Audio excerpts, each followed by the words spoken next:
Well, good afternoon, good morning, good evening to wherever you are in the world. Thank you for joining us today for the last in our four-part webinar series, Voices from the Afforestation Frontlines, Advancing Sustainable Solutions for a Resilient Planet.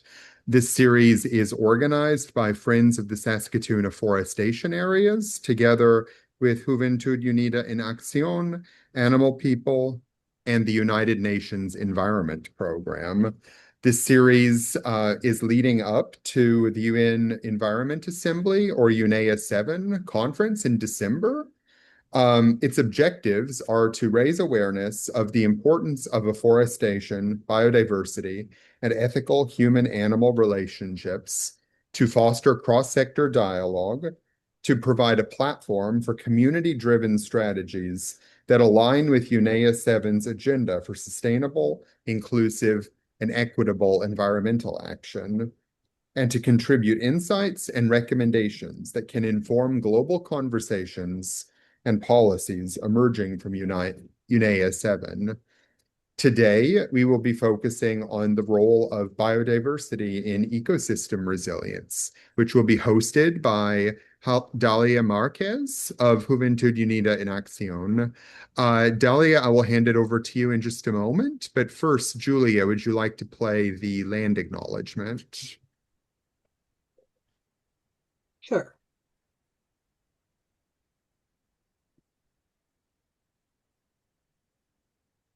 The Global Traditional Land Acknowledgement. As we gather virtually from many places across the world, we acknowledge the lands, waters, and skies that sustain us. Being connected to the land and the gifts it provides is a grounding part of our relationships with Mother Earth.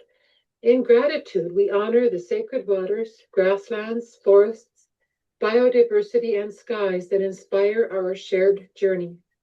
In the spirit of reconciliation, right relations are enhanced by learning from Indigenous worldviews, including Wakatoan, a Cree word from the Nahiawak that reminds us of the kinship and interconnectedness of all people, communities, and natural systems. Guided by this teaching, we come together to walk with respect, reciprocity, and responsibility toward the earth and to one another. Thank you very much, Julia. I will now hand it over to this webinar's moderator, Dalia Marquez. Dalia, please take the floor.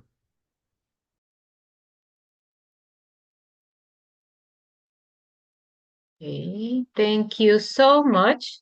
So good morning, good afternoon, and good evening to everyone. Thank you so much for joining us today, and welcome to our session, The Role of Biodiversity in Ecosystem Resilience. So our goal for today is in this conversation is to explore how biodiversity strengthens the capacity of ecosystems to adapt and recover from the diverse perspectives and experiences of our distinguished panelists. The session will begin with a first round of questions for each one of the panelists. For those that are joining us on live, each question is carefully tailored, adapted to the experience and the professional background of our speakers. In this way, we ensure that every intervention reflects unique insights while remaining connected with our central theme today. We also have one pre-recorded video contribution from one of our speakers. And after the panel contributions, we will open the floor for an interactive question and answer section. In that opportunity, you will be able to raise your questions to increase this interesting conversation with the panelists invited today. Therefore, I invite you all to listen, learn, and engage as we explore together how biodiversity is not only a measure of life richness, but also a foundation for resilience in the face of global change. Saying that, I would like to introduce our first speaker for today, who is Mirna Ines Hernandez. It is my pleasure to introduce Mirna, an environmental engineer from Bolivia, a researcher at the Third World Network Biodiversity Program. She has an extensive experience following discussions at the UN Convention on Biological Diversity and other multilateral agreements as the United Nations Environment Assembly. Mirna is also a founding member of the Global Youth Biodiversity Network, and she has worked closely with Indigenous people and local communities in the Amazonia, but also in Latin America. Her expertise bridges global policy, advocacy, and grassroots actions. So, Mirna, I will ask the first questions, and then I will go speaker by speaker with the first question. Mirna, from your experience with the Convention on Biological Diversity, how can international scientific cooperation mechanism strengthen ecosystems resilience in the face of the current crisis? Thank you, Dalia, for this introduction, but also for the invitation to be part of this conversation. I hope everybody can hear me well. And what I can say from my experience following the CBD is first that we need more technical and scientific cooperation among countries to strengthen ecosystem resilience, because our countries cannot do this alone. There is not a single country that can ensure that they are going to enhance the resilience of our ecosystems without the support of other countries. And also there are no ecosystems that operate alone, because all of them work in an interconnected way. And what happens in the Amazon that is burning is going to affect Europe and is going to affect other countries in Southeast Asia, and all the climate disasters that we are seeing. All of this is interrelated. So we need to understand this, and we need all our countries to put more effort and commitment into the CBD, the UNFCCC, UNEA, and all these gatherings that are trying to get more ambitious commitments from our countries. In the CBD, we see less and less scientific advice being heard and understood, and we see more and more the political discourse of countries. And this is something that is actually making us very worried about it. I am just coming from the last technical and scientific advising body meeting that is SABSTA in the CBD. This is a subsidiary body of the convention that is supposed to gather only to discuss technical and scientific advice to the implementation of the convention. But what we see in these gatherings is that we have more and more of the political positions of countries than listening to the actual scientific advice. For example, we had the release of 2 very good assessments from IPES. IPES is the international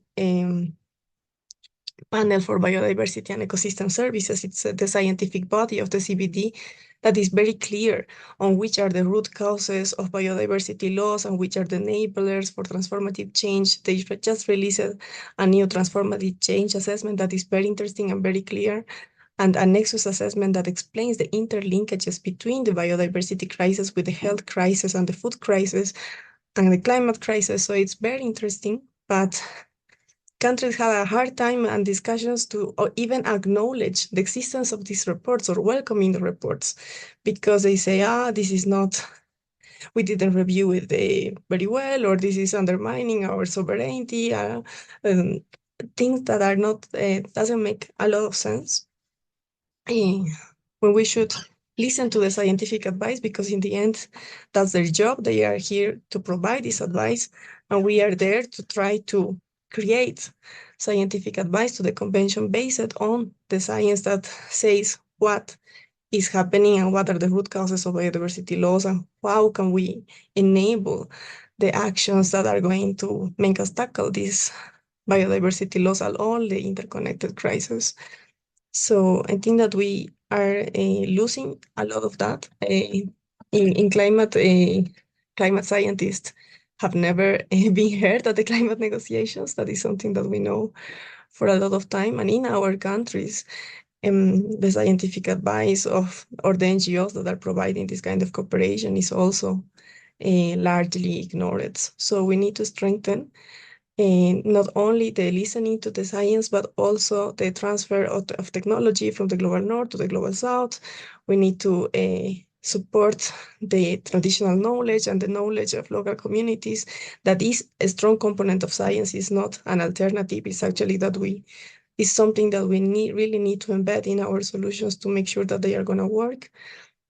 And all of this needs to be incorporated strongly in all the scientific, technical cooperation and technology transfer politics that are arising not only from the CBD, but also from other environmental agreements.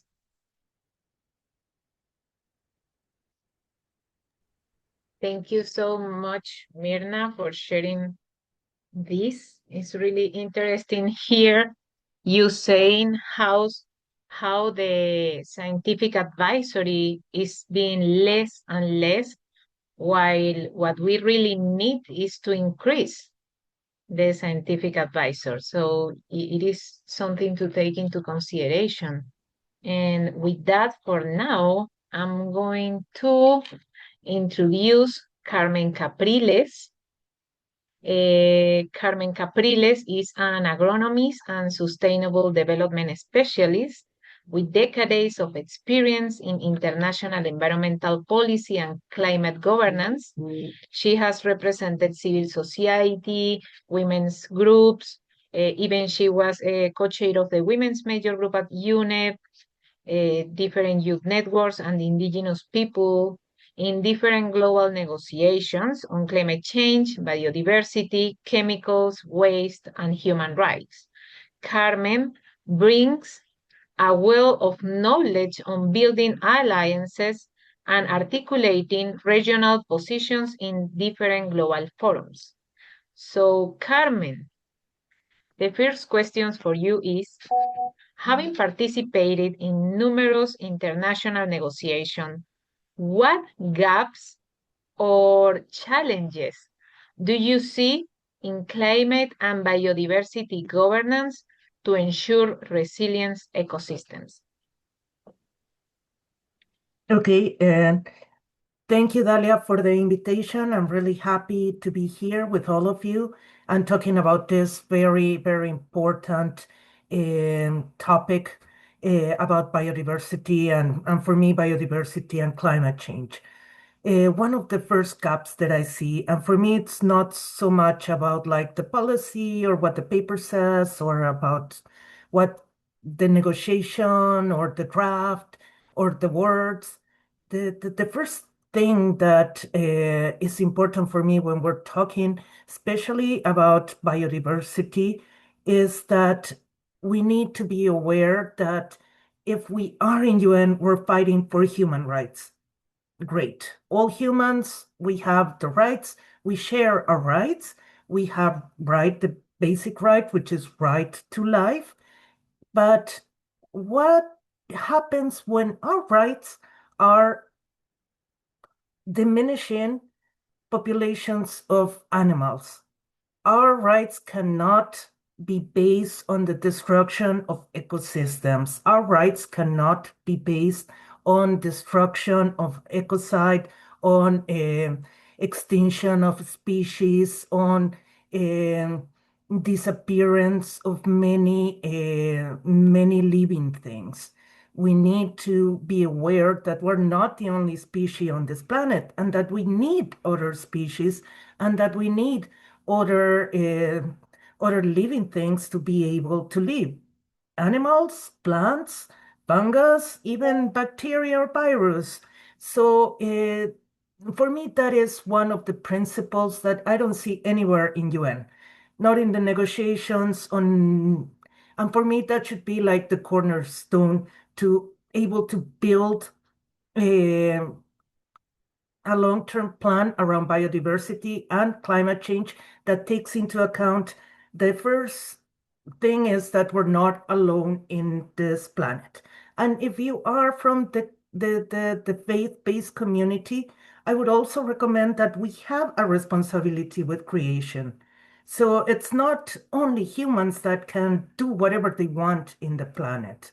So for me, that's more of a philosophical, ethical, moral discussion that we can have. But for me, it's important. We should have it. But that's one of the important parts that the second part that for me it's been really, really challenging, and many of you have heard me before talking about the fires. In 2019, I spent 40 days turning down fires in the Amazon in Bolivia. And today, ironically, the COP just got in fire. So as you heard, one of our colleagues is there.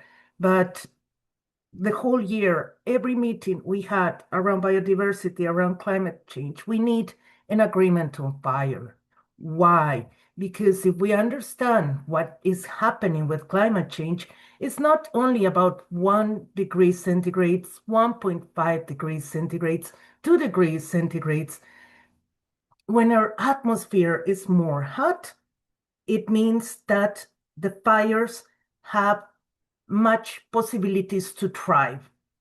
I don't know if that's clear, but I think that for many, many people is not. They're saying that the fires, we always had fire and sun, which is not true. Fire was something really, really difficult to do at the beginning of like humanity's civilization.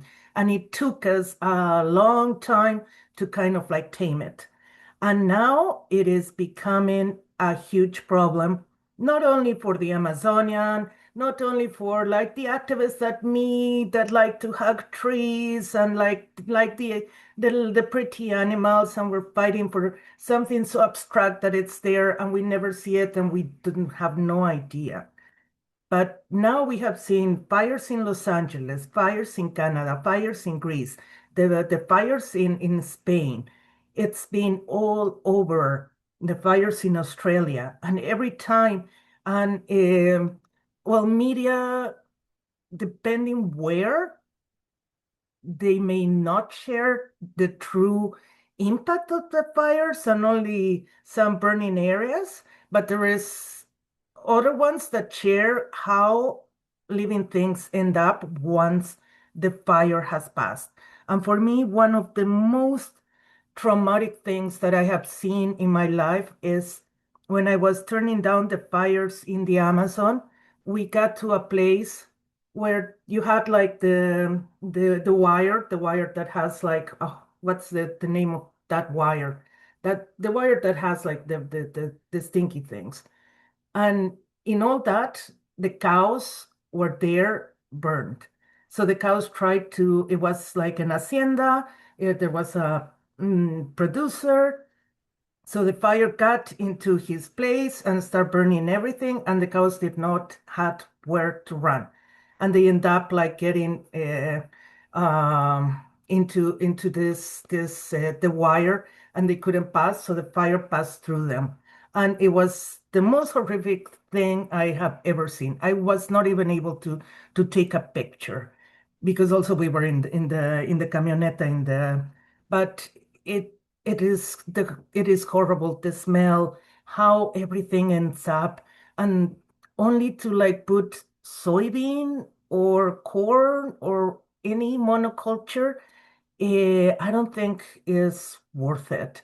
So we need to start figure out what we're going to do with fire, change many production ways, especially in South America, especially in Africa, that are based on fire, learn more about fire, and try to be aware that we need to control it.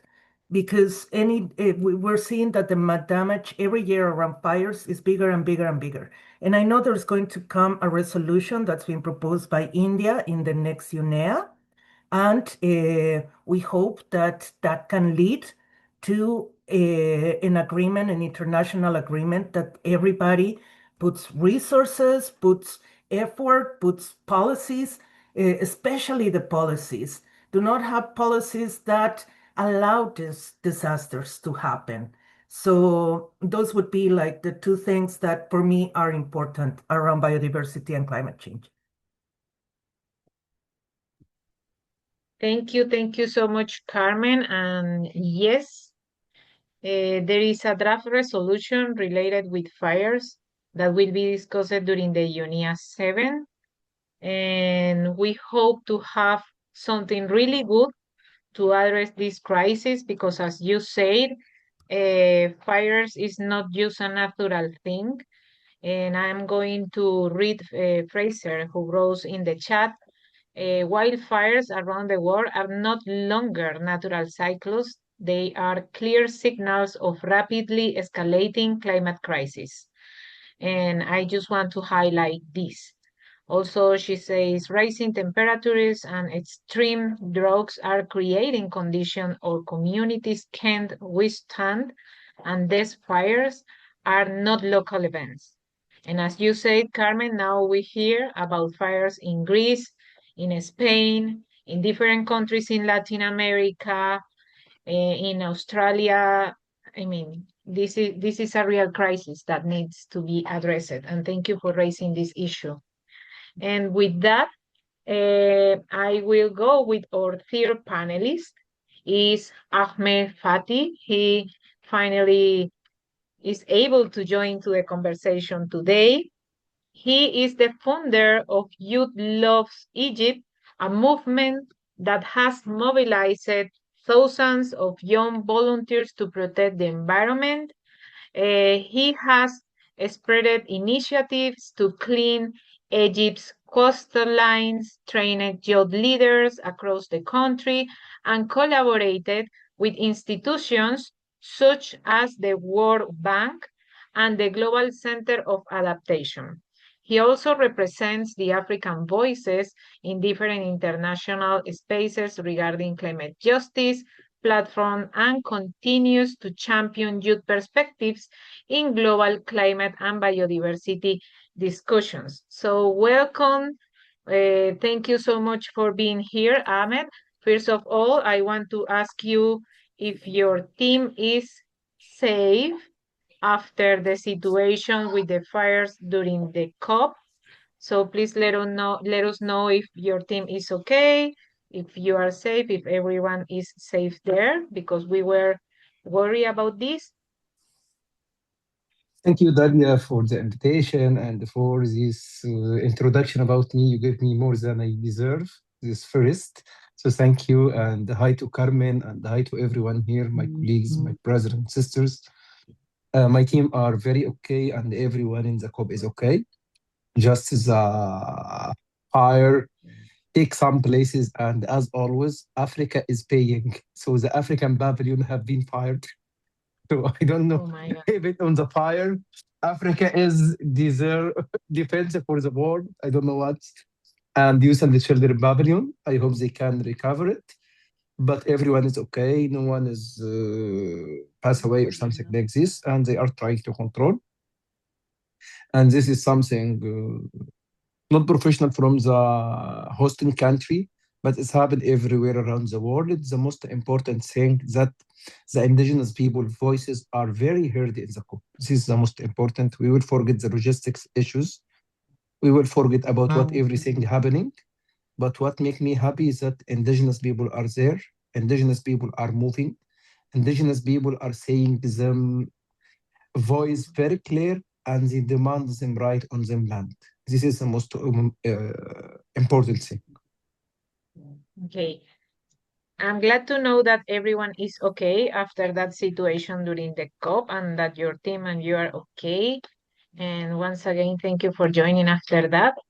Now, the first question to you related with our topic today in this conversation is: your organization mobilized thousands of young people in Egypt. What role does youth participation play in building resilient ecosystems, and what lessons can be replicated in other regions from your experience? Okay, from more than 15 years of experience in that area and thousands of volunteers from all over the world, I cannot say it clear as I say at the day one. When you are going to any national park or any ecosystem around you, take nothing and leave nothing. Just take a good pictures and leave a memory in that place. Because we have run hundreds of cleanup campaigns on the Mediterranean, on the Red Sea, on the Nile River, and this will help us to make a changing of awareness. I remember 2015 when we start to make our first cleanup campaign of the plastic. Everyone were laughing to us. What is the plastic that you would like to hide, or what the plastic you would like to? And are you crazy? But now, if you ever open the national TV, you will find a campaigns talking about beating the plastic pollution. When it goes to the biodiversity and go to the ecosystem, as you may know and some other colleagues know, that I spent many years of my life to taking pictures of the wildlife and marine life and something like this, just to share to the people that this biodiversity, this animal, this bird, this shark, this everything is a part of the ecosystem. If you leave everything around you, your ecosystem will be healthy. If you try to take something out of the ecosystem, everything will be bad around you. If you cut a tree, your ecosystem will be sick. If you hunt a fish in the times that you don't have to hunt a fish, your ecosystem is bad. If you hunt a shark, your ecosystem will be bad. Everything around us is a balance. This is my role message to everyone is a balance. Try to do everything with a balance. It's first. Second, empowering is a new generation. That every year we have number of volunteers. We give them the experience, we give them the knowledge, we give them everything they need. Like now, I'm the founder of my organization and I'm now in Cairo with my family. But there is a 3 youth representative of our organization in COP30 and Brazil. All of them are women, girls under 25 years old, and they represent us better than I'm there. This is my advice for everyone. Believe in your people, give them the opportunity to come play them role on the community. This will be the most important thing for ecosystem of civil society on biodiversity. We have to learn from our nature. We have to learn from our biodiversity. We have to learn from the ecosystem which happen around us without control of us. This is something we have to be clear. We in our organization have worked very hard on some policy with the Egyptian Parliament, with the Ministry of Environment, and other stakeholders to push some laws related to climate action, related to biodiversity, and it is important that we are pushing in this and we try to change the understanding of people. As many of my colleagues may know, Egypt is the central of the migration of birds all over the world. Thousands or millions of birds cross Egypt every year in autumn and in spring, going and going back, and we try to make them ecosystem. And it's important that to have a civil society understanding the ecosystem, because everything is related to everything. If you leave anything behind, you will take nothing with you. Thank you, Dalia. And if you have any other question or comment, it will be my pleasure to answer or give you feedback. Yes, I would like to ask you if you are available to stay for the second round, or if you prefer, I can give you now the second question for you, and then we Please, can if you continue could, with the it is 1:30 in AM in Egypt, yes. So with the permission of the other speakers, I will go right now with the second question for Ahmed. And the question is, based on your experience with the different international partnerships and collaboration, what financing or collaboration strategies are the most effective on biodiversity projects to enhance local resilience? I think the most important financial mechanism is investing in people, investing in the local community, investing of the people who save the nature. If you invest in this, you will have a very good work on the ground. This first. Second, there is a new initiative came through COP 30. It's called TFFF. It is a new initiative related to financing biodiversity and ecosystem, especially for the forest all over the world. I hope everyone hearing me try to remember this word TFFF. It's a very important initiative and it will take place in the next few years. It's a mechanism of financing relating to the forest all over the world. So it is important. Second, I advise everyone to try to read his or her country NDC report to see what is changing, what is moving, so they will know the resources. Third, they have to follow the ecosystem of funding, especially the World Bank, especially for the GEF, especially for Green Climate Fund, Adaptation Fund, all the fund mechanism all over the world to see what is the amount of money that your country is get, how this money is used, what is part of civil society you can play on this. If you can success in this, you will have the very big understanding of the mechanism of financing. But don't forget when you are searching, try to see how you will invest on the grassroots, how you will go to the people which are living in mangrove area to tell them if you have an eco camp, people will come to visit you and they will eat your traditional food and they will pay for you. And at the same time, you have to take care of the mangrove. You have to take care of the birds which are living on mangrove. You have to take care of the fish which are around the mangrove. Everything is related to mangrove. So if you take care of your mangrove, your economy will be well and your camp will be work. And it's better than you are spending a time on hunting or taking something from the nature that will make unbalance on your ecosystem. So you will not get money or hunt or something like this. So investing in people is the most important area of financing and spending the finance which come to biodiversity. Thank you, Dalia. Thank you so much, Ahmed, for joining to this conversation and make the time, even when there is delay and you was facing a difficult situation earlier. So thank you so much. And saying that, finally, we are joined by Roselene Collins, former Coastal Training Program Coordinator at the Apalachicola National Estuarine Research Reserve. Please correct me if I am pronouncing something bad, Roselene. And long-time instructor for the Florida Master Naturalist Program, with decades of experience in coastal management, ecological restoration, and environmental education.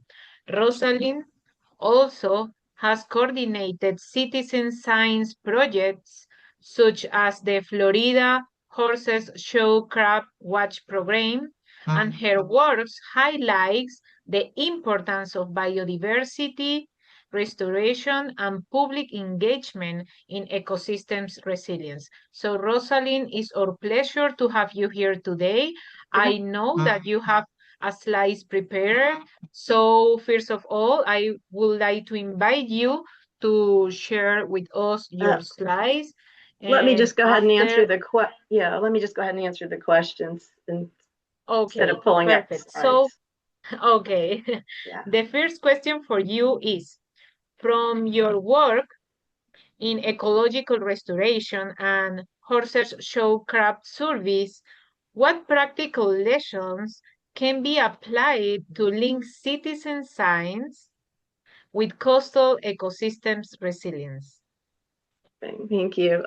It's so great to hear these international perspectives. Mine is a little more local. And first I'll talk about the horseshoe crab watch work. I don't work for the program. I'm a volunteer, and I coordinate 2 sites in Franklin County on the north Gulf Coast of Florida. So from that perspective, we've learned that citizen science can contribute to a lot of the knowledge of the population and the ecology and life history of horseshoe crabs.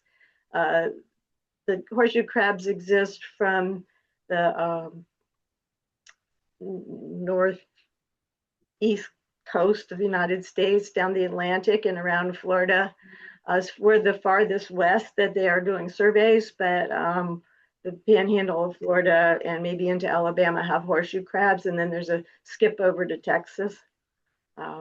So we do surveys in the fall and in the spring. The horseshoe crabs mate during those seasons, and we use all volunteer. And some of the things that citizen scientists can contribute, first of all, is manpower, because it's a large scale data collection and large areas that are covered. So it supplements greatly the staff that may be available. And then citizens who are out there in the environment become stewards of that environment because they care about it. They also can educate others about the importance of the habitat, in the case of horseshoe crabs, of course, the importance of horseshoe crabs. They also follow a rigorous scientific protocol so that the data is reliable and usable.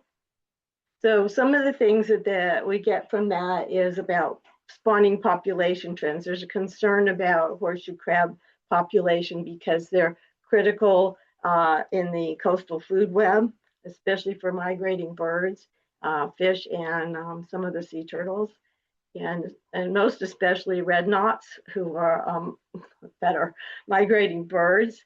They migrate about 10,000 miles from the southern coast of South America up the coast all the way to the Canadian Arctic.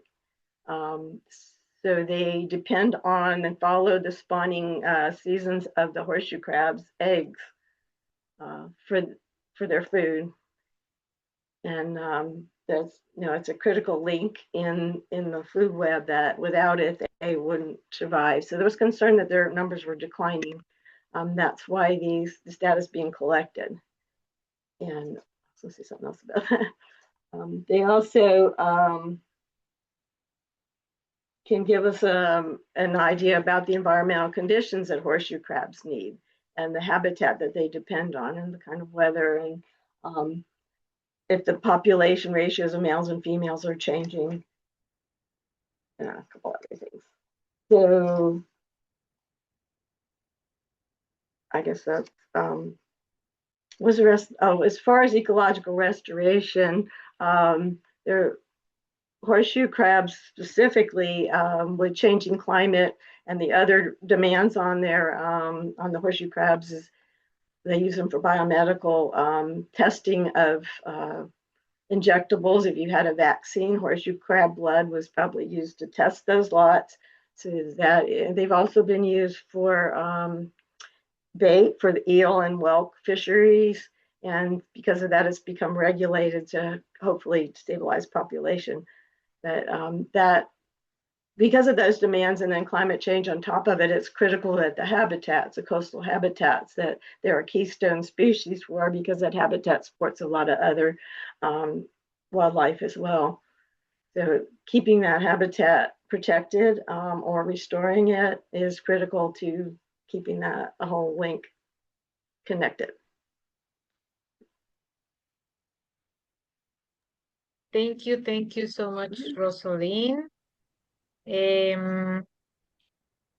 As I know that you prepared something, I would like to ask you if you want to share with us what you prepare because it's Sure, important. I can highlight a couple of those. Yes. Okay. Okay. So with that, I will go back to Mirna Oh, for the second question for her.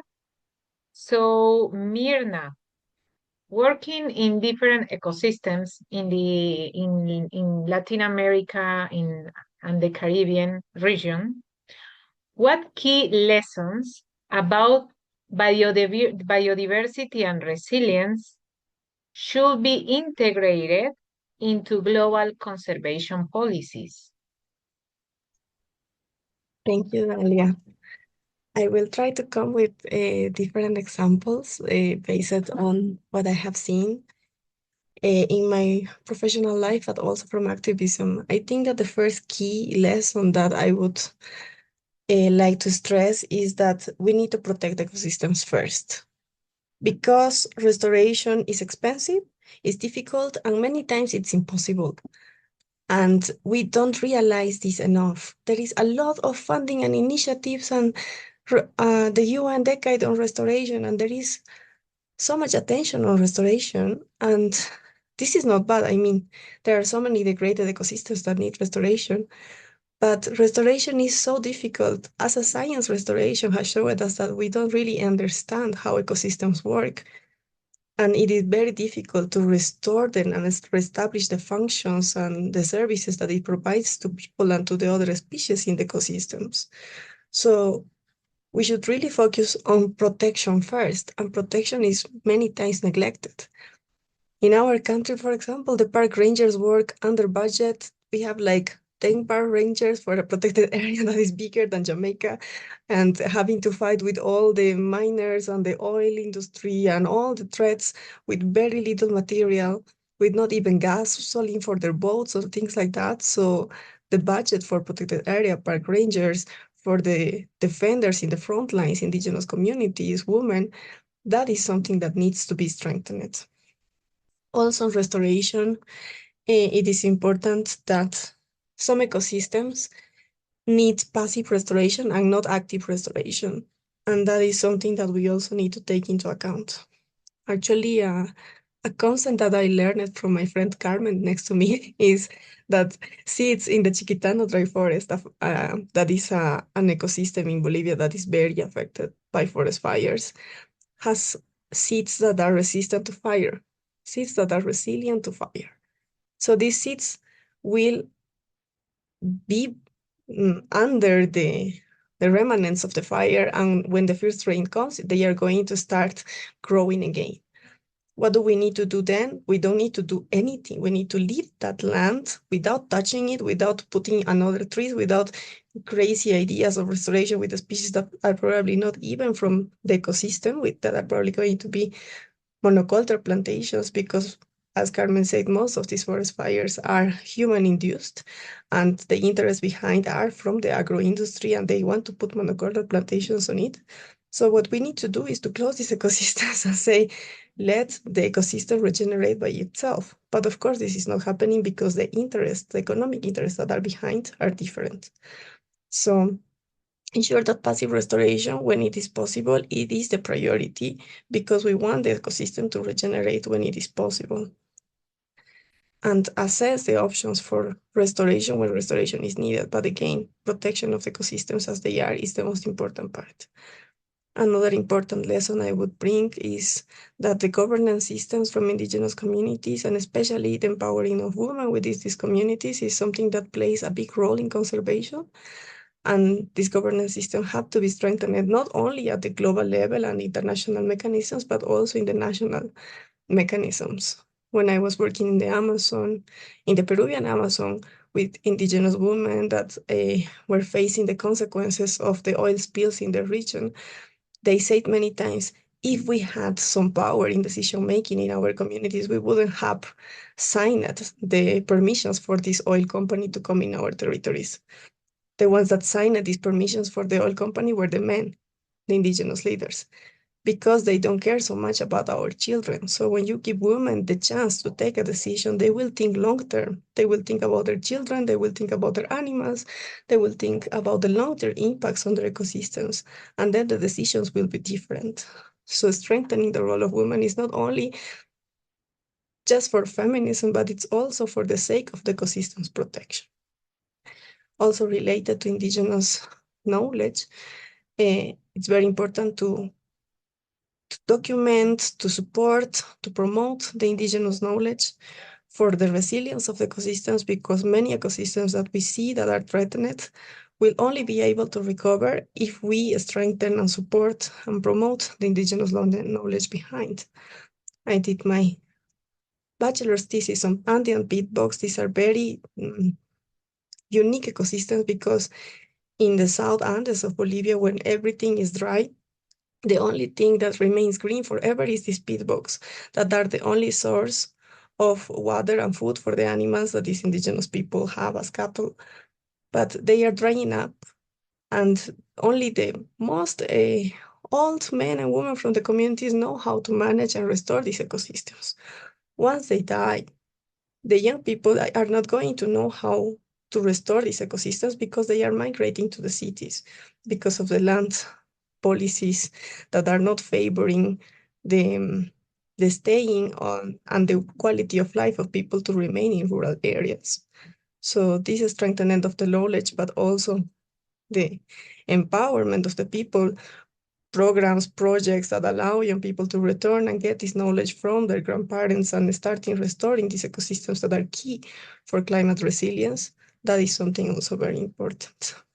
Finally, I would say that connectivity is key, and it doesn't matter if we manage to protect a little piece of ecosystem if the ecosystem next door is going to be destroyed, because the viability of the species is going to be lost anyway. So we need transboundary cooperation, and we need to ensure that ecological corridors stay there.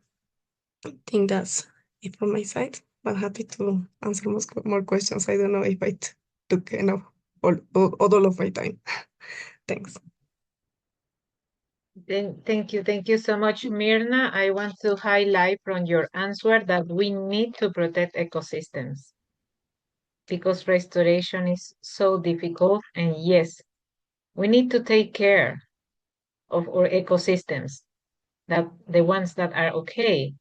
It is better to avoid the damage than trying to solve it after we create the chaos. So thank you so much for starting. Yes, I really appreciate that you started with that reflection. And I just want to close with that again because it is impressive. I really appreciate that reflection, Mirna.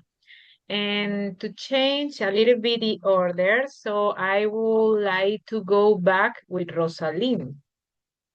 So Roselene, I kindly invite you, take the floor, to share with us a little bit more about your experience and your work.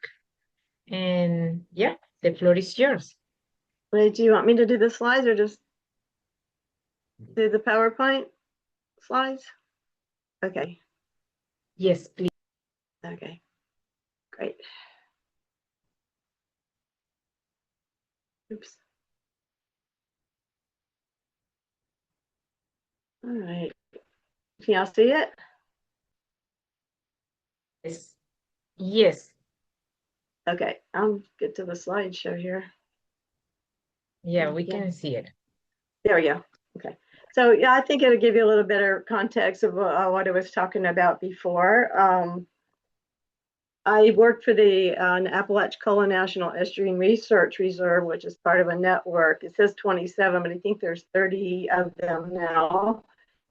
Hawaii, Lake Michigan, and not sure about the third one.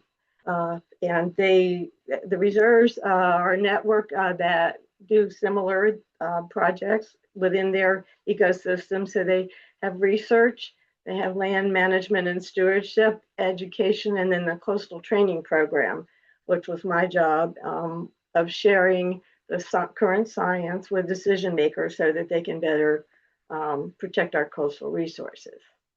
So around the country, we did an assessment of ecological restoration types of training that they've done, and there was quite a bit. We did a needs assessment. We did a needs assessment of users to see what they most wanted training on, and use that to help guide our programs. Oops, gone on way. Sorry. So at the Apalachicola Reserve, some of the ones that we did were wetland restoration mitigation. We did a forum on seagrass, and so that researchers and users and managers could share what they know and what their needs are. We did one on coastal dune erosion, and then 2 on principles of ecological restoration, where I had the pleasure of hosting my former college advisor to come in and talk after 30 years. And he wrote the book on the principles of ecological restoration, so it was really a treat. And we did 2 on living shorelines. We had a regional living shorelines initiative, again, to get users and managers and scientists together to develop techniques. Oh, keep hitting the wrong one, sorry. And then we also developed our own habitat series focusing on the habitats in the region. 1-day class with a morning class and an afternoon field trip. We had over 200 people go through those classes. And then I teach the Florida Master Naturalist program. Did it there as part of my job. I'll give you a little bit more about that.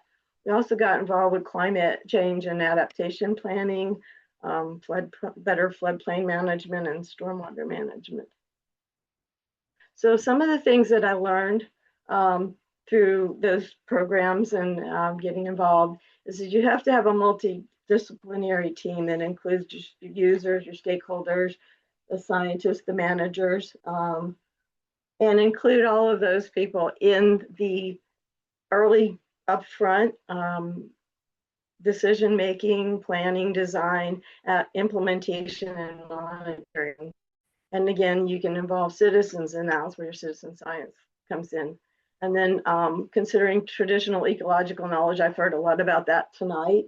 The local users, looking at historical perspectives, some of the conflicts that exist, and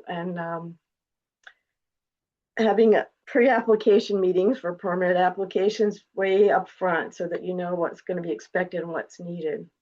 And then as your multidisciplinary team works together, defining your future desired conditions, because you can't always restore at a pre-disturbance state, and maybe that's not what you want. What is the need? What is the purpose? How is it going to be used?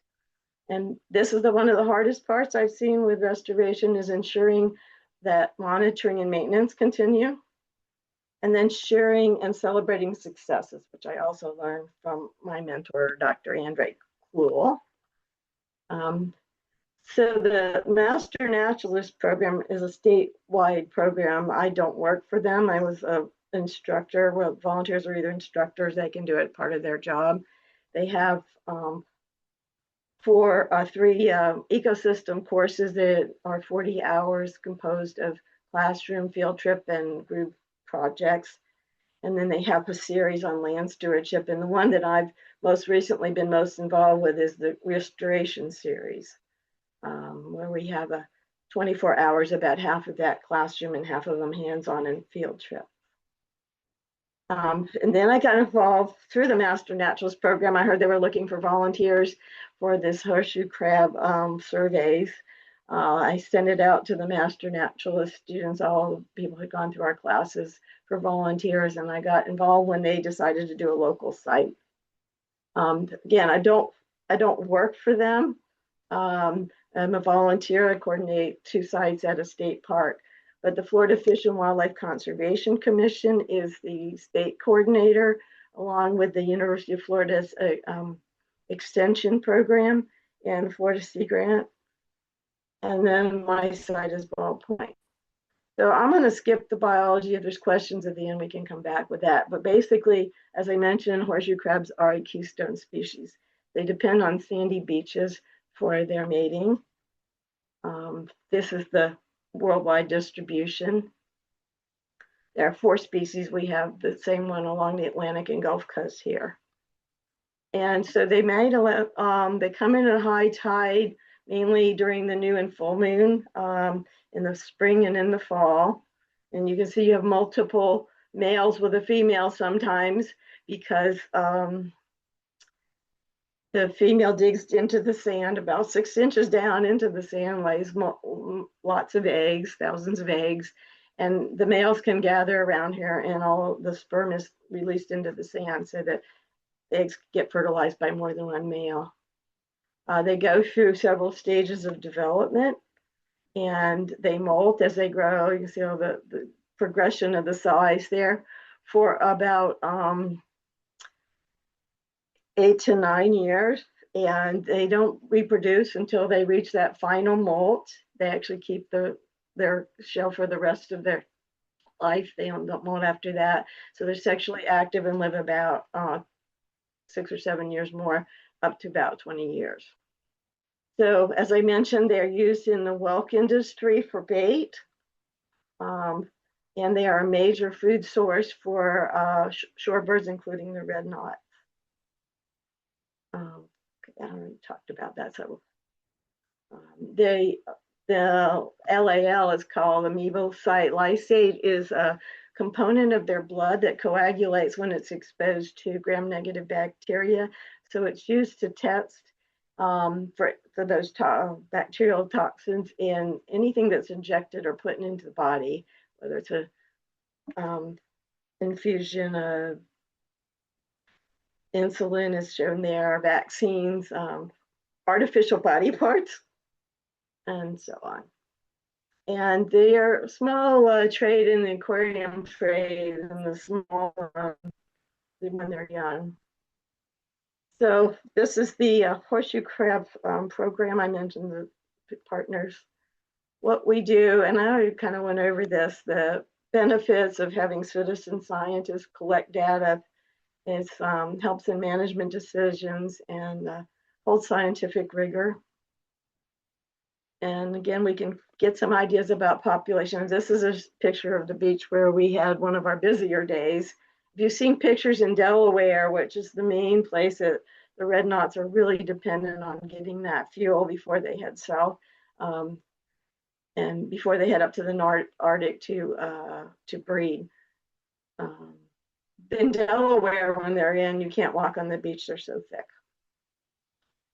So this is what it looks like when we go out with the buckets.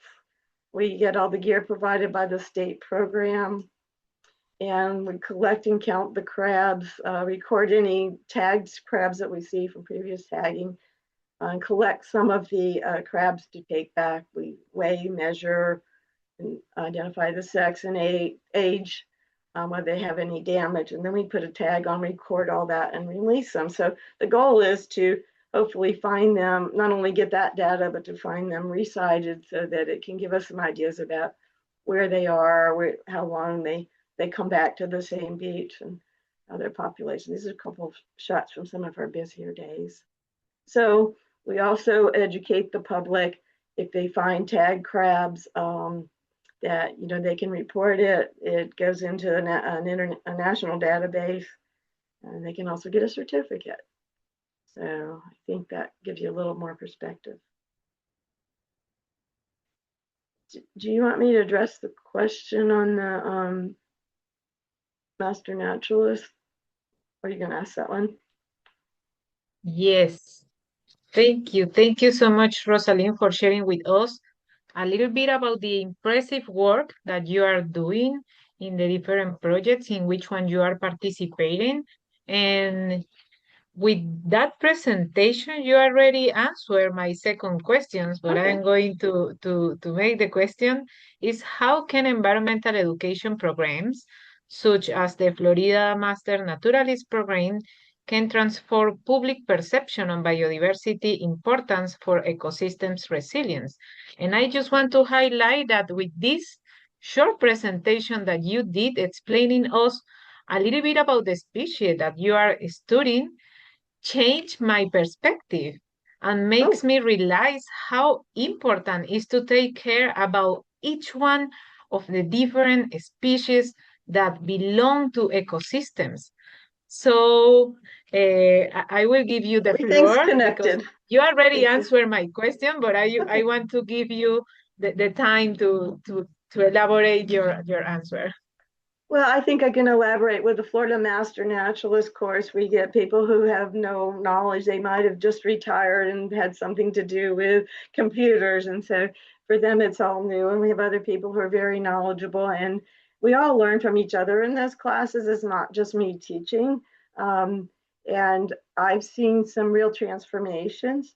People who are just, the little light bulbs go off, the light a spark. And for example, one person who was very active with Garden Club just realized how important native plants are and really has gotten very active with native plant protection and promotion.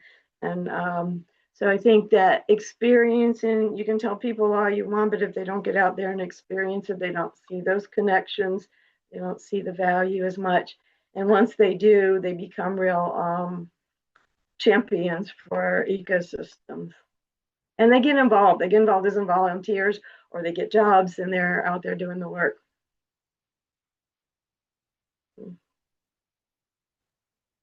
Thank you. Thank you so much, Roselene.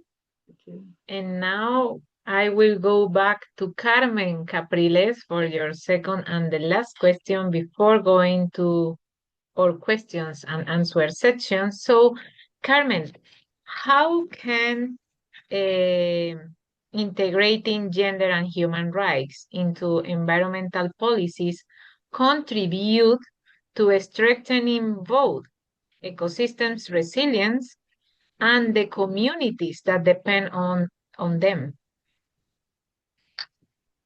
Yes, well, thank you for the question. It's not an easy question, but it's important to know that we have become like these entities that live in cities and that have no acknowledgement on what is happening outside the city. And I mean like the rural areas. And worse, if you are living in the north, it's totally another thing what is happening in rural areas, and worse, what is happening in the south.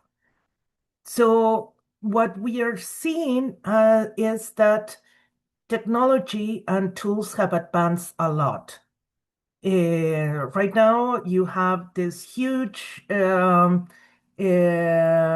equipment that can deforest in a couple of days hectares and hectares of like land. So they are like equipment that can take whole trees and just like dump them or whatever. So right now, taking care of ecosystems has become more vital than ever. And especially, there is a big difference between Africa and South America. Africa has been intervened everywhere by humans or proto-humans or the other species of Homo that lived in Africa during 3 million years. But only one got to South America, to America, which is the Homo sapiens. And it got to America like 50,000 years ago. And 12,025 years ago, well, the glaciers started melting and we became an island. Like America became an island. So many of the forests that you have in America are still primary forests and are the last forest in the planet. All the rest has been already used by humans during millions of years. So the remnants, that's the biggest importance of like places like the Amazon. And that's why it's also a tipping point. A couple of weeks, we heard that we reached one critical tipping point, which was the bleaching of the corals. And we have 7 tipping points. One is the Amazon. So it's really, really important that we acknowledge that. The Amazon is not like the lung of the planet, like everybody says, or it's not giving most of the oxygen and so on. But the importance is in other different ways, not only because um, it's a carbon sink, but also because of all the diversity that holds within, all the life that holds within, all the water that holds within, which is critical when we talk about global warming. So we have a hard time visualizing our planet because in our minds, our planet is divided by countries that make no sense. If you see a map, like a satellite map, because there are no political boundaries. So what the management of the ecosystems, for me at least, it should be based on basins because water is like the most important thing that we have that can make us that can give us life and sustain our life. Because we are also so far, I think we are the only planet in the whole, at least solar system where you have water and you have water like in the three states, solid, liquid, and gas. So it's not easy to go any other planet and look for water. But we really don't care. I was in an economic class and we were seeing game theory, and they give you like the prisoner's dilemma, and everybody gets so, you want to be the good person that saves this one and saves the other, and trying to, and that's what happens in an economic class. But the truth is that nobody cares. Nobody cares who are you killing as long as you are making the money, as long as um, you are achieving your goals of being more rich and whatever cost at whatever cost. And one of the examples right now is that the all all the countries in the planet have a debt, except Monaco and Luxembourg. All the other have national debts, and the debt in the United States is incredibly high. I cannot even vision that number.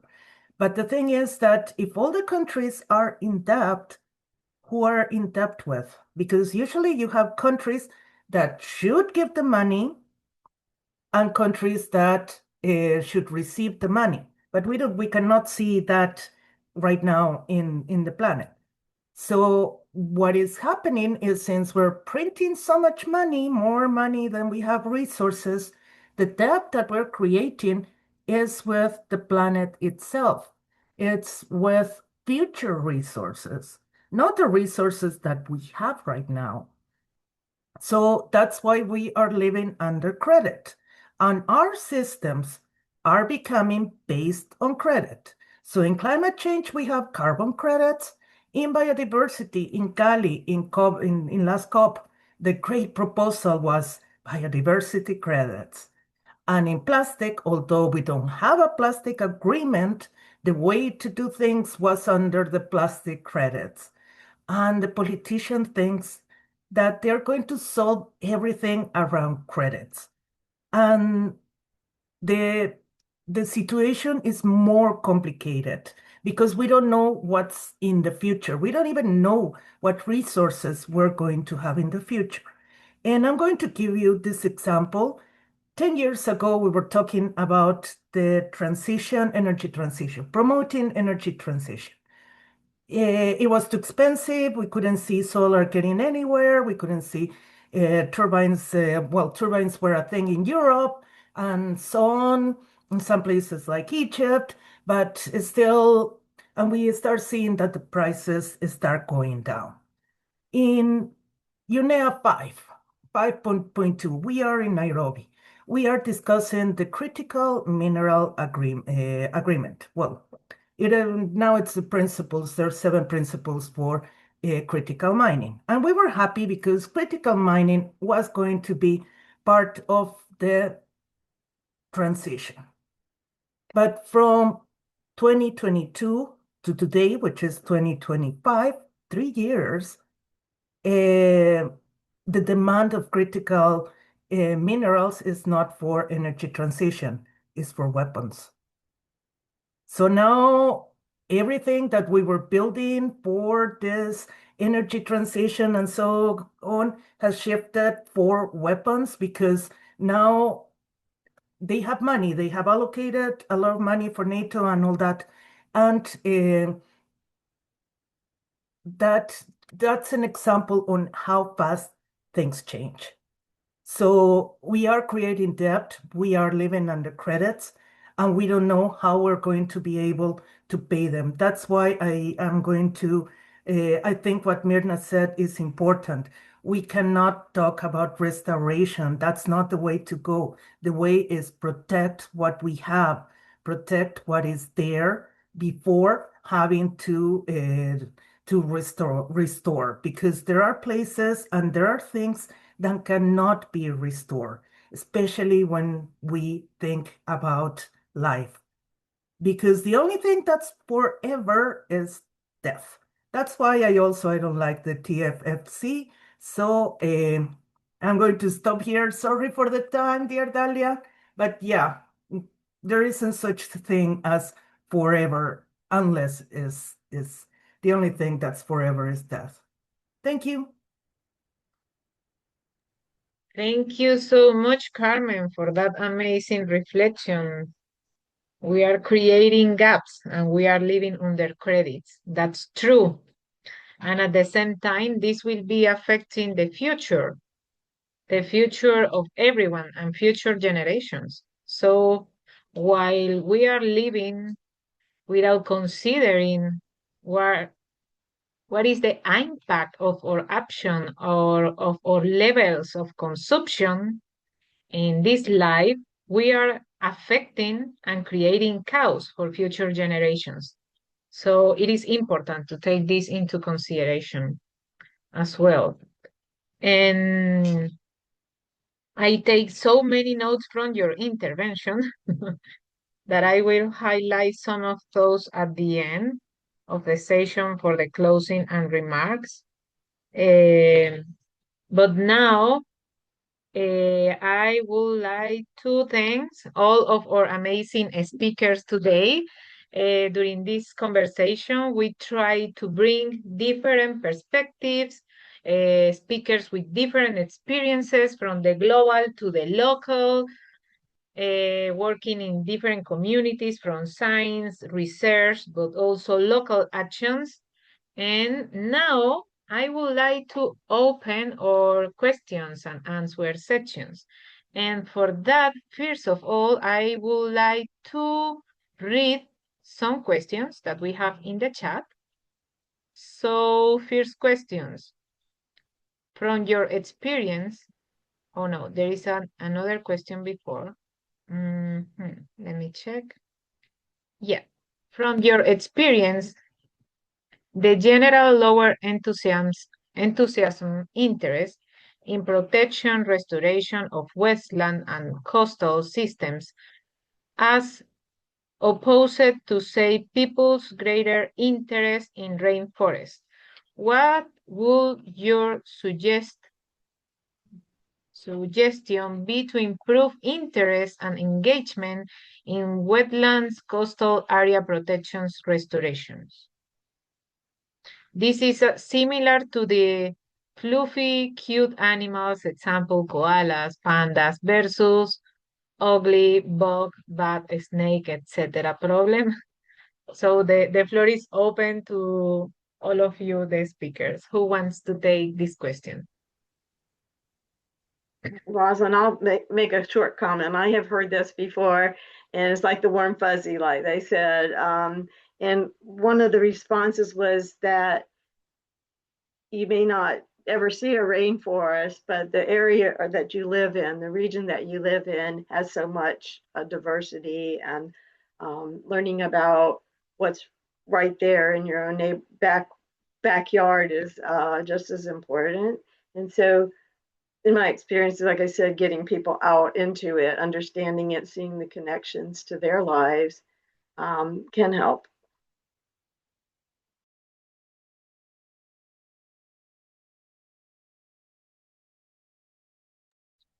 It is a really good strategy. Show to the people the connection between that ecosystem and their own lives. Yeah. If anyone, if any of the other speakers wants to answer to the question, let me know. If you don't want to add anything else, so I will go I can add to something the more. next question. Yeah, Mirna. Yeah, it's tricky because it is true that as it happens with the fluffy and cute animals, also people is all about, oh, let's protect the rainforest and don't think about other ecosystems. It is a problem of knowledge and popularity, but it's also a problem of um, the media, the academia, prioritizing what already gets uh, attention, what gets funding. Many times we want to study an ecosystem that is rare and the funding is only there for Amazon rainforest. So that's something that has to change from the funding, from the academia, from the governments, and from the people. And to engage people also, it is important to highlight the strategic importance of these ecosystems, no, to the world and also to the people that live there. For example, these Andean pitbogs at wetlands that probably a lot of people don't understand what they are, but to the people that live there is their whole life. Like if you take out of the ecosystem, they lose their whole means of survival. So this is something that we need to highlight. And all the species and things that we find there that we don't even understand. For example, all the traditional medicine plants that they have there, the modern pharmacy didn't even know, didn't even get to study this species. So we're losing entire pharmacies in these ecosystems without even getting to understand what we're losing. And we have to find creative ways to make these species and ecosystems more popular. Um, I can bring an example if there is time. I There is the Bolivian Amphibian Initiative. It's an NGO that protects and advocates for amphibians, and they wanted to protect a specific amphibian from a wetland ecosystem in Bolivia that was not very particularly charismatic because it's a funny frog. I would say it's beautiful, but you wouldn't find it as like the crystal frog of Costa Rica. It was like a brown big frog, but it was probably the last of their species. So they had one in cautiverio, and the frog was singing all the time. So they named Romeo the frog because he was singing to find the partner. So they wanted to find Julieta because he was probably the last one of his species.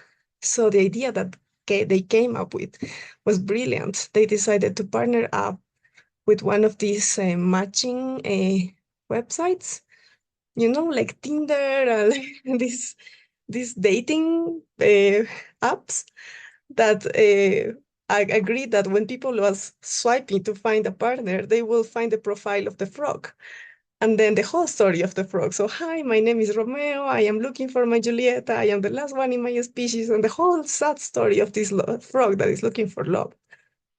And then there was the option to donate for Romeo. So all these people that was looking for love felt something for the frog and decided to donate.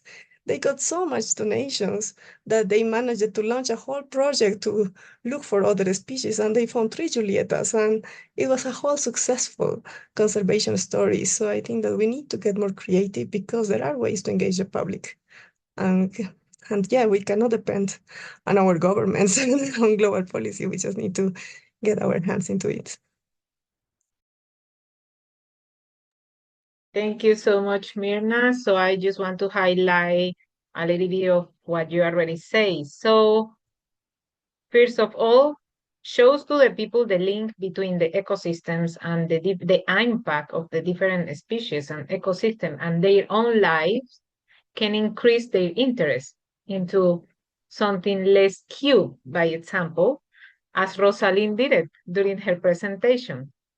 And at the same time, we need to push for a change in the media, in the academia, and in the people about taking care and create and increase awareness, not only for the cutie ones or rainforest, but for all ecosystem and all living species, because each one have an impact in the other one.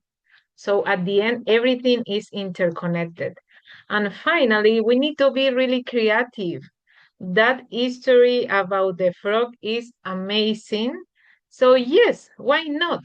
We need to create different campaigns and ways to communicate. Because when we talk about biodiversity and climate change, people used to think that it's only activism, environmental activism. But this is beyond that. This is fully related with our lives and with the full world. This is our house, our common home, and we need to take care of it. And with that, I will go to the next question, open to all of you, amazing panelists. So, it's from Clara Morales, who writes in the chat, have you or any of the speakers included financial activities between your projects? For example, Biofin or Biofin has a comprehensive framework for designing and implementing ecosystem and biodiversity conservation strategies and projects to secure long-term funding. In this case, you have already explained how you connect with communities and local knowledge. How do you finance the projects? Do you use carbon credits, biodiversity credits, water credits? These are initiatives aligned with global biodiversity and climate change frameworks. If you have used them, how have you done so?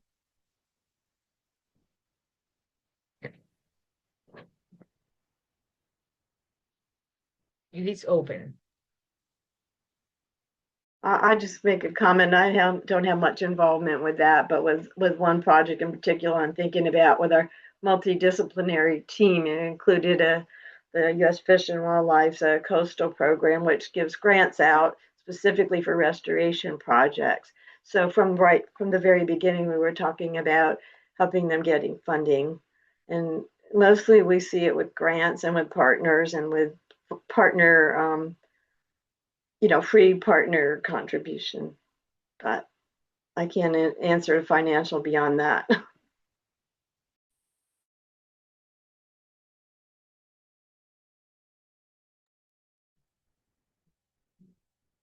Thank you, Roselene. Mirna or Carmen, would you like to add something or answer to this question, or you are okay? No? Yeah, Mirna? Yes, Carmen as well. But yes, I think Carmen said already something of what is the problem with credits, and I can only highlight the problem with carbon and biodiversity and even plastic credits is that we allow further destruction of the ecosystems because these credits in the end are going to be bought by companies that are buying these credits to get permits to keep destroying the ecosystems and keep their ways of doing the projects with these impacts in people and ecosystems. So this is not the way we want to do this. Actually, we have several examples and documentation and even media scandals in newspapers like The Guardian that showed how most of the carbon credits that were sold to companies were phantom credits and didn't even have any real impact on the ground. And what is worse is that companies like Shell or oil companies are buying these credits to greenwash their activities and keep doing what they are doing. So that is a problem that we need to deal with, and all the impacts that this has on indigenous lands that are being expelled from their territories. So these monoculture plantations are going to be put there to justify the credits for carbon storage or things like that. So all of this is a problem. We think that long-term funding has to go in another way. Indigenous peoples and local communities have been advocating for a long time for direct access mechanisms to environmental finance, climate and biodiversity finance.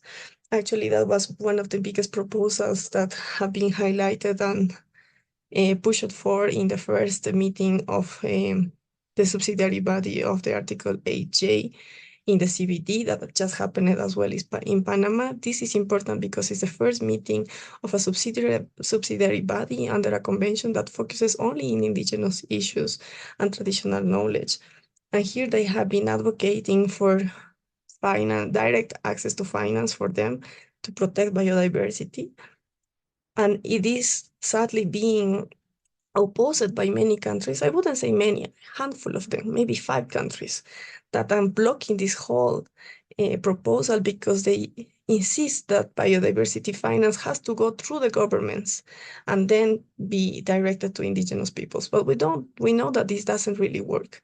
Most of the times the funding stay in the governments or in the second layers of the governments, in NGOs, but they don't really arrive to the grassroots.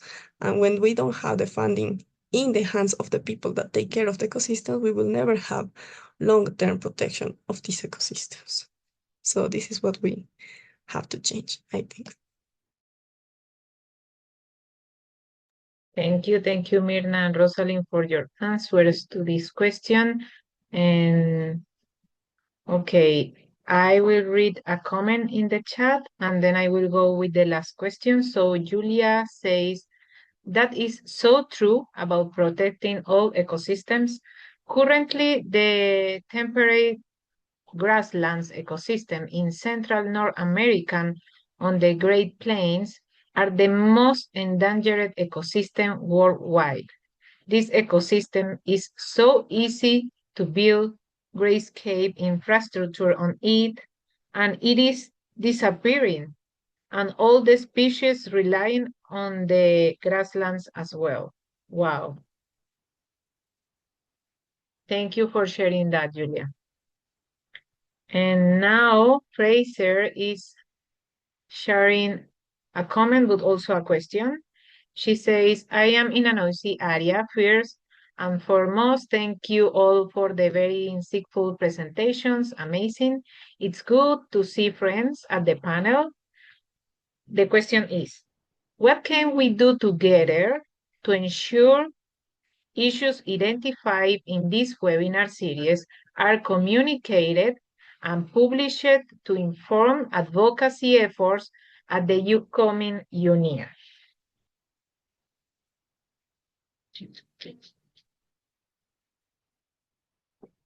So I have a comment about that question, but I know that maybe Carmen, Mirna, Roselene, maybe you would like to add something else before I do. No, not really, Carmen. I see. Okay. The floor is yours, Carmen. Yeah, I can never stay quiet.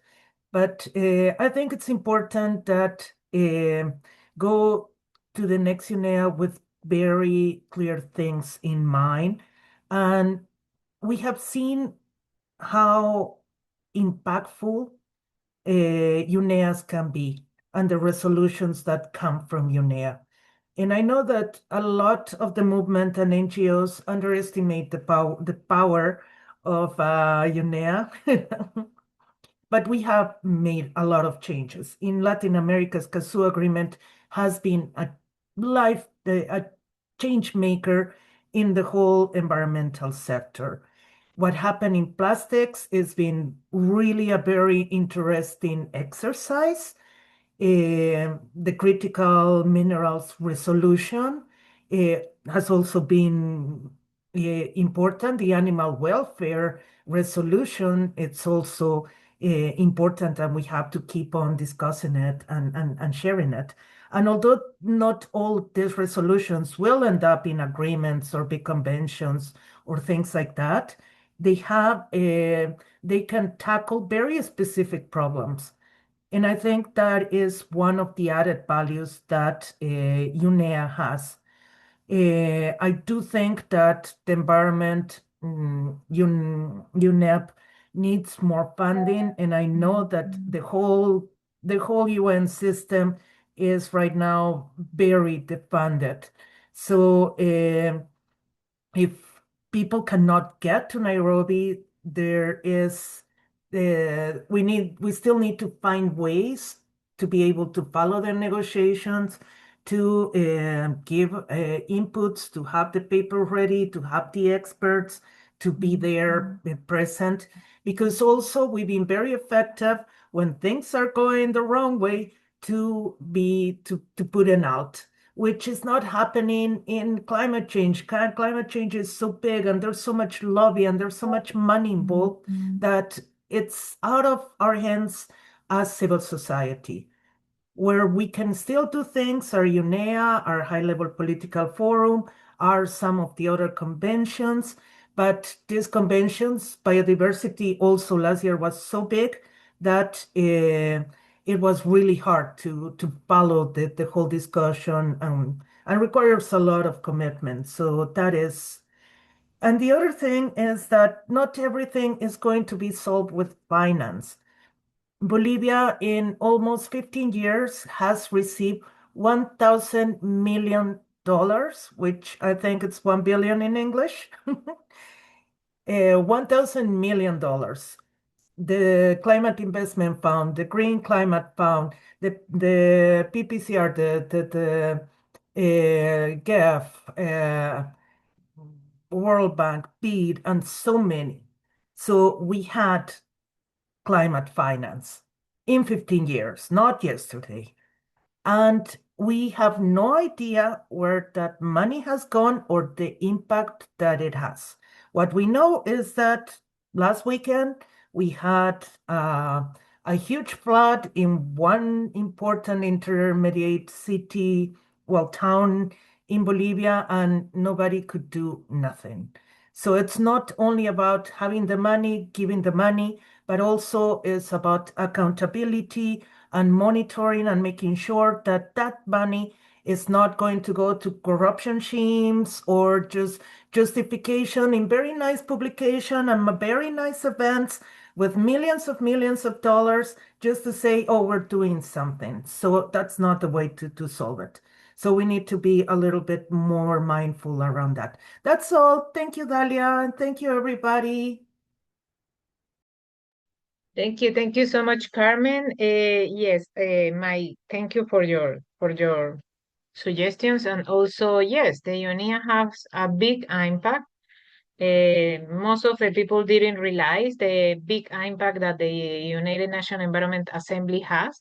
But a good example is the existence of the new Science and Policy Panel on Chemicals and Waste that will be having the first plenary in February. This is a result of the UNEA, by example. As well, the INC, the Intergovernmental Negotiation to have a plastic treaty is a result of the UNEA 5. So yeah, we can use the UNEAs to highlight the key messages collected during this webinar series. And by example, we could include, and I will offer to you this as a good opportunity, the Women's Major Group has the color campaign. And during the color campaign, we have key messages per day. And we are going to bring one color and the key message, very visible. If you want, we can include like the highlighted key messages from this webinar series in the color campaign. Why not? So it would be a good strategy. By example, I love this, what Mirna says. We need to protect ecosystems. Restoration is too difficult. That is a powerful sentence. So is only a suggestion. I'm thinking loud. And with that, we have the last question is, while the global and local benefits of conservation are obvious from your experience, how is the cost, usually opportunity cost, of the local community and the nations considered and handled during conservation efforts? And with that, I close the question and answer segment, but first I will give the floor to our panelists.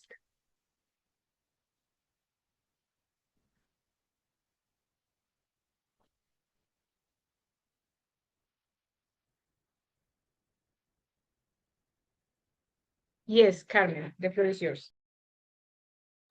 No, well, only I don't know if someone else wants to kind of like give their.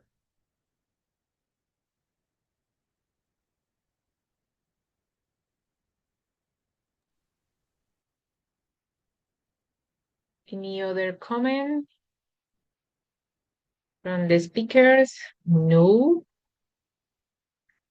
No comments. So we can go to the closing and remarks. So thank you so much, everyone, for joining to this webinar focused on biodiversity and the impact of biodiversity in ecosystems resilience. Thank you to all of our amazing speakers, but also I want to express my gratitude to the coordination staff, Julia, Wolf, Fraser, and all of you creating the magic to be here and making possible this amazing conversation, not only today, also the previous ones. And from our conversation today, I want to highlight that capacity building is key for the to protect the ecosystems. We need to involve communities, local communities, but at the same time, we need to bring their voices to the global decision-making spaces, because what they decide at global level will be implemented at the local levels. But they cannot take decisions without the knowledge of the communities.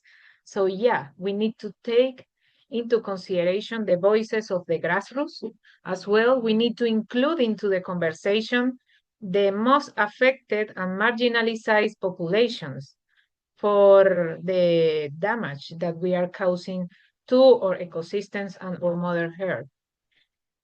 In some cases, we need passive restoration and not active restoration. I want to highlight that because sometimes people try to do something good and at the end is something bad.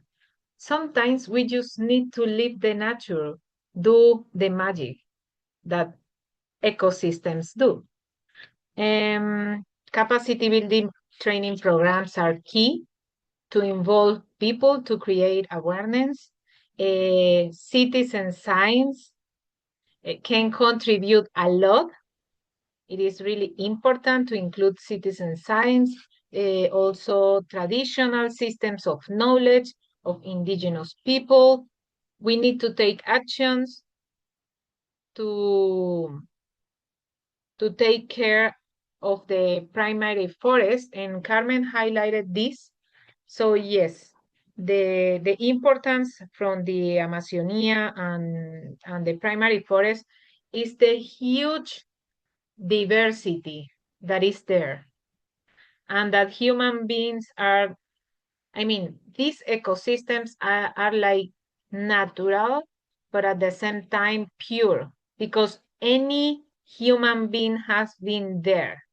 So we need to take care of that, and we need to be aware about this. And with that, I think that I already highlight the most important. Is better to take care about what we have than try to restore it. We need to include the local communities, the grassroots.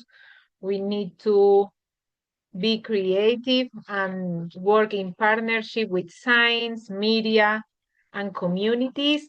So those are like the closing and remarks. Thank you so much, everyone, for being here today, for joining to us. This session is being recorded and will be published in YouTube and social media. And we are going to do our best to bring this to the UNEA conversations. Thank you so much. Thank you, everyone. If I can share a last word, just because I don't want this question about the cost of conservation to be left without answer. Yes. The cost of conservation is huge, probably, but it's really nothing if you compare it with other expenditures. If you compare it with the global budget, the global military budget, what is spent on war, what is spent on subsidies that are detrimental for ecosystems, the cost of conservation is only a fraction of that. So if we just redirect the funding from the wrong places to the right places, we don't even need credits. We don't even need more funding. We just need to redirect the wrong funding that is damaging ecosystems to conservation and protection of ecosystems. Could I also, sorry for the last intervention. Sorry, could I also say just a quick word on that?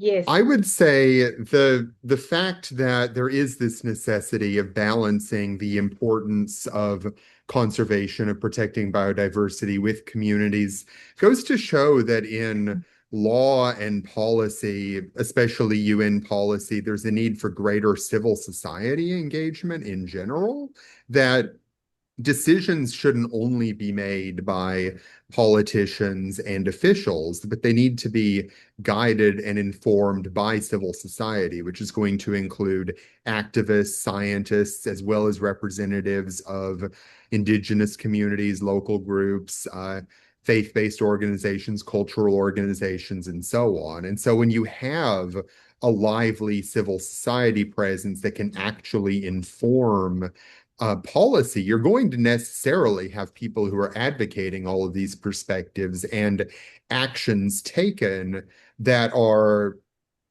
ideally some kind of an effective compromise between them. So the expanding civil society access and UN processes, that alone will help to address this problem.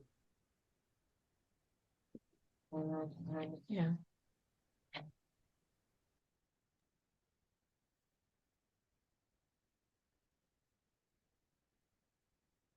Thank you. Thank you so much for your comments, Wolf. And I'm just reading the chat before to close. Thank you to the host and all the speakers for a fantastic, interesting, exciting, insightful, true, provoking, and useful webinar about biodiversity. Wolf, conservation, biodiversity, protection by the people, for the people. It's a question. Well, I like that phrasing. Yes. Yeah.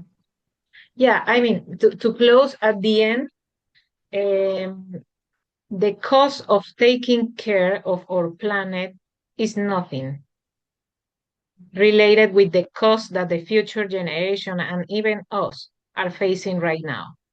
Right now, we have displacement, migration by climate change, by the degradation. Right now, we are facing the consequences of the lack of investment in taking care of the biodiversity of environment, the lack of good policies and the lack of awareness. And for future generations, and even to us, this is increasing. In 5-10 years, we are going to face worse consequences. So at the end, the cost is nothing because we are talking about the existence of all the species, not only human beings. It's everyone involved. So yeah, it's a reflection. So before we leave, I would like to open the floor to all the speakers to share the last sentence or the last key message that you want to share with the participants. And after your intervention, we close this webinar. So the floor is yours.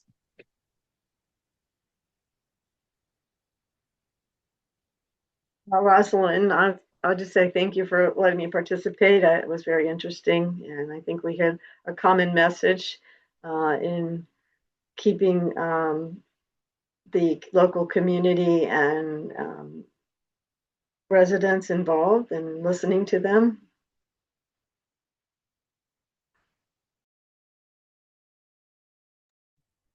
Thank you, Roselene, Carmen, Mirna. Would you like to share one last sentence?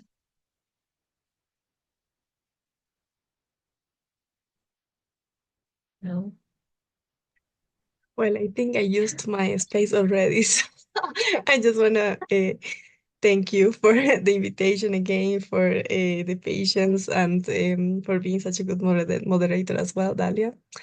Let's keep having these conversations. We need to have more conversations about the importance of conservation of biodiversity of the species, because as Carmen said, we are not the only ones in this planet, and it's not only human rights that need to be protected, because all the species must have rights to live and thrive in nature. So yeah, thank you so much, and let's keep these conversations going. Super, thank you. And finally, Carmen. Yes. No, thank you for this space. You know that I love participating in this kind of space. And I think it's important to also get out of like all this, because I think that's what is making like the negotiations so toxic, that everybody is talking about money and funding and all that with no results. That's not going to save the planet. That's not going to stop climate change. 30 years of meetings have demonstrated that, and we are every year worse. So what we need to start is talking about nature, talking about what's out there, sharing with that kind of like experiences. Like for example, the crabs. We need to start seeing the planet with a more kinder eye and value it for what it has. It's not only money, it's not only gold, it's not only critical minerals, it's much more than that. And for me, it's always so frustrated that birds do not have a prize. So we cannot fight for them because nobody cares. They're not worth even one stock. So it's very hard right now in this planet to fight for trees, for example, when, well, trees may have some value, but a younger tree has more value than an older tree. So older trees we don't care about. So it's very hard to start talking about what's out there without falling into the finance fallacy that everything has to have a price and everything has to be a good or a service, and that if it's not a good or a service, it shouldn't be in this planet. I think it should kind of like, we need to change that narrative. For me, it's a fallacy. It's the biggest fallacy that we're living in, and that is what is destroying right now our planet. Thank you very much. And yeah, let's hope to have more of this kind of events.